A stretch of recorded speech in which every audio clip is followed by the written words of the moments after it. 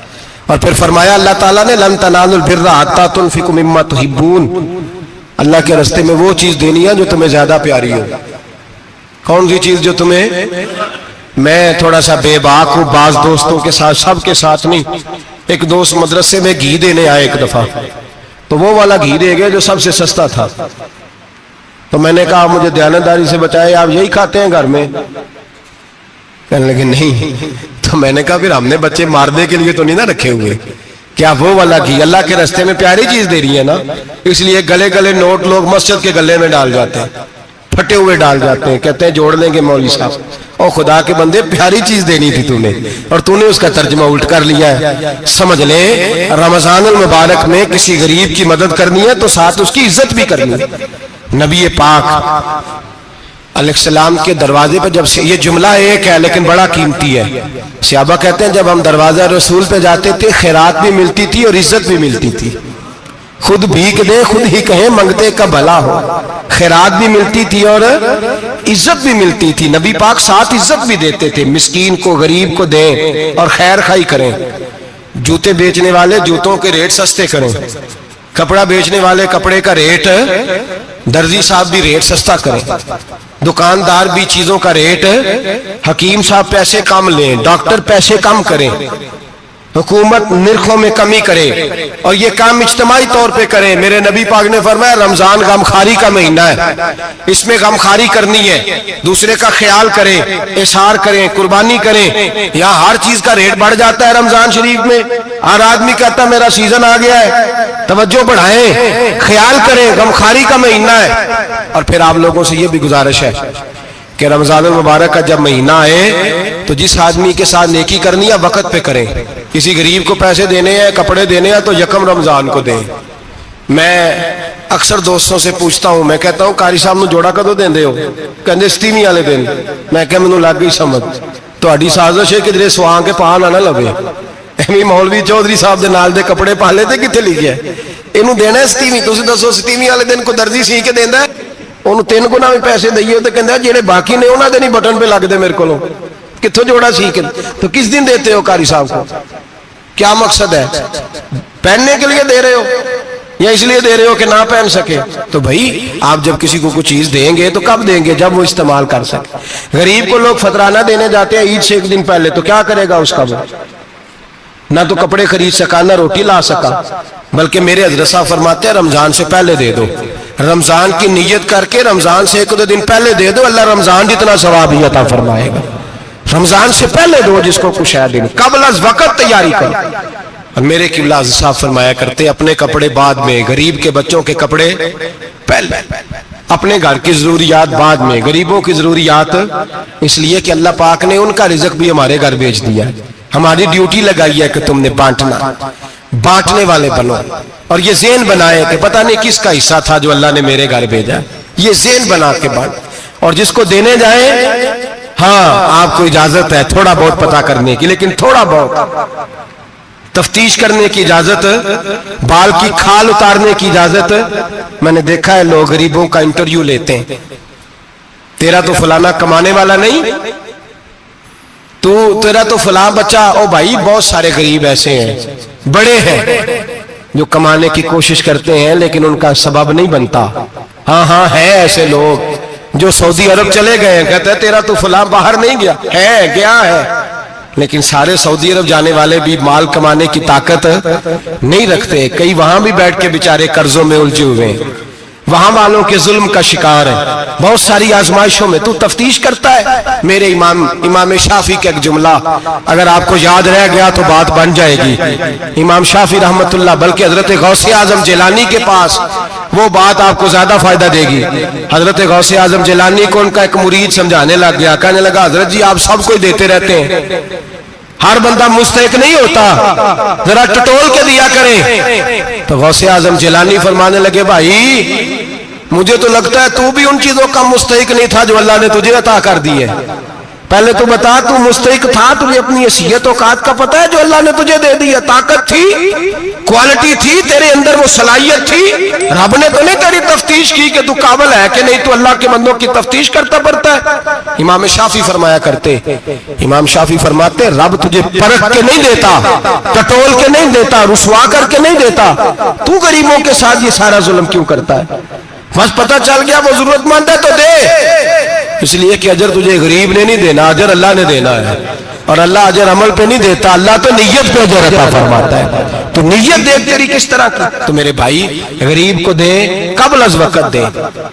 رمضان مبارک میں چوتھا کام، بات آخری اور چوتھا کام سنیں، رمضان میں دین سیکھیں۔ شیطان قید ہوتا ہے زیادہ سے زیادہ، اور جب آدمیوں کا پیٹ خالی ہوتا ہے نا تو ذہن جو ہوتا ہے نا وہ بھی اس کا فریش ہوتا ہے، اس میں کوشش کریں دین سیکھنے کی۔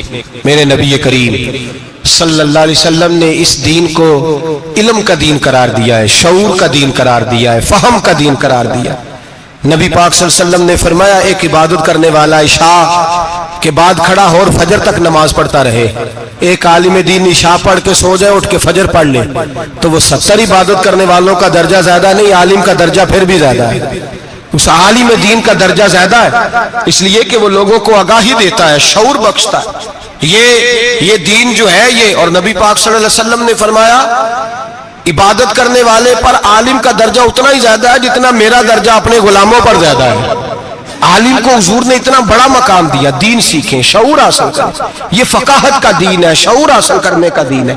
اور نبی پاک صلی اللہ علیہ وسلم نے فرمایا دین کی ایک بات سیکھ لینا 1000 نفل پڑھنے سے زیادہ درجہ رکھتی ہے، دین کی ایک بات سیکھ لینا 1000 جنازے میں شرکت سے زیادہ درجہ رکھتی، دین کی ایک بات سیکھ لینا، میرے نبی پاک صلی اللہ تعالی علیہ وسلم ارشاد فرماتے 1000 مریض کی عیادت کرنے سے زیادہ درجہ رکھتی۔